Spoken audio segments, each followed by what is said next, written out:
За энэ хуулийн төсөлтөд танилцж байгаад асуух зүйл гарч байна. Ус бохирдуулсны төлбөрийн тухай хуульд нэмэлт өөрчлөлт оруулснаар ямар яг тодорхой байгаль орчинд ээлтэй үр нөлөө гарах юм бэ гэдэг нэгдүгээр асуулт байна. Хоёрдугаар асуулт нь мэдээж аж ахуй нэгж байгууллага бизнесийн ус ашиглаж бохирдол ус гарж байгаа. Тэгэхээр үйл ажиллагаанд нь бас тодорхой дарамт болохгүйгээр энэ хуульд өөрчлөлт орсноор ямар эерэг бизнесийн орчныг дэмжсэн асуудал үүсэх вэ гэдэг асуулт байна. Дараагийн асуулт болохоор энэ ус бохирдуулсны төлбөрийн доод хэмжээг 50-аас 60% бууруулна гэж энд хуулийн төсөлд оруулж байгаа юм байна. Энэ бууруулах шалтгаан нь яг юунаас болж ингэж бууруулж байгаа юм бэ? Хэрвээ ус бохирдуулж байгаа бол бас төлбөр төлдөг. Дээрээс нь бас нэг гэрээ хийгээд гэрээний нөхцлөөр төлбөр төлдөг болоод явах юм байна, тийм ээ.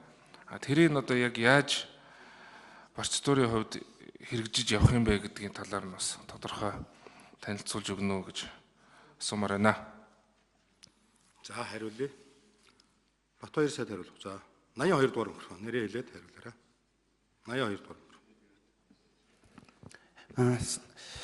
Содолгшн баярлалаа. Байгаль орчны яам усны нөөц хэлцэн дарга Эрдэнэ булган. Энэ нэмэлт өөрчлөлт оруулснаар бол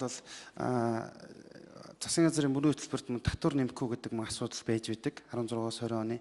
За тэгмүү энэ бодлоготой уялдуулан ус бохирдуулсны төлбөрийн тухай хуулийг хэрэгжүүлэхдээ доод хэмжээг нь бол багасгаж аж ахуй нэгжүүд дээр очих эдийн засгийн дарамтыг бууруулъя гэсэн.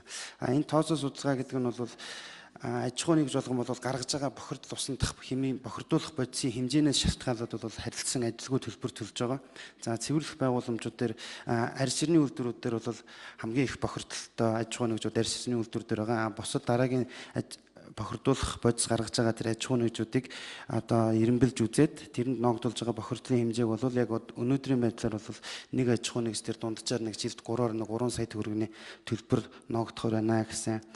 Доод хэмжээг бууруулсан шалтгаан нь бол мэдээж татвар нэмэхгүй гэдэгтээ уялдуулаад мөн нөгөө талдаа бол ус бохирдуулсны төлбөрийн тухай хуулийг хэрэгжүүлж эхлэх нь зүйтэй. Ингэхдээ бол аж ахуй нэгжүүдэд эдийн засгийн дарамт багтаагаар бол хэрэгжүүлж эхэлх юм уу? Олон улсын жишг бол бас мөн ус бохирдуулсны төлбөрийг ногдуулах маш бага хэмжээнээс эхэлж хэрэгжүүлж ингэж эхэлдэг юм байлээ.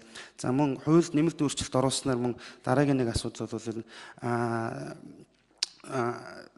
бохирдуулсны нөхөн төлбөр буюу стандартаас давсан тохиолдолд бүгд адилхан 3 дахин нэмэгдүүлсэн хэмжээгээр төлдөг байсан. Энийг бол стандарт руугаа ойртуулах бүрд тухайн үйлдэл бүрт нь бол бохирдуулсан нөхөн төлбөрийн хэмжээ дагаад буурах тэр стандарт руугаа ойртох тэр шаардлагыг одоо бий болгож мөн эдийн засгийн шууд бус тэр дэмжлэгийг бол үзүүлсэн байж байгаа. За мөн төрийн байгууллагууд нь өөрийн оролцоо бас харилцан ажиллагаа бас тодорхой бос байсныг бол хамгийн сүүлийн байгальд нийлүүлж байгаа субъект нь буюу тэр субъект нь сав газрын захиргаатай болвол гэрээ байгуулж ус бохирдуулсан төлбөр ногдуулахаар ийм одоо бий байсан байгаа. Мөн стандартын төвшөнд усыг цэвэрлж байгаа аж ахуй нэгжүүдийг тодорхой хугацаа зааж ус бохирдуулсны төлбөрөөс чөлөөлөх нь дэмжлэгийг үзүүлэхийн зохицуултыг оруулсан байж байгаа. Баярлалаа танд. Саранчин гүшүүн.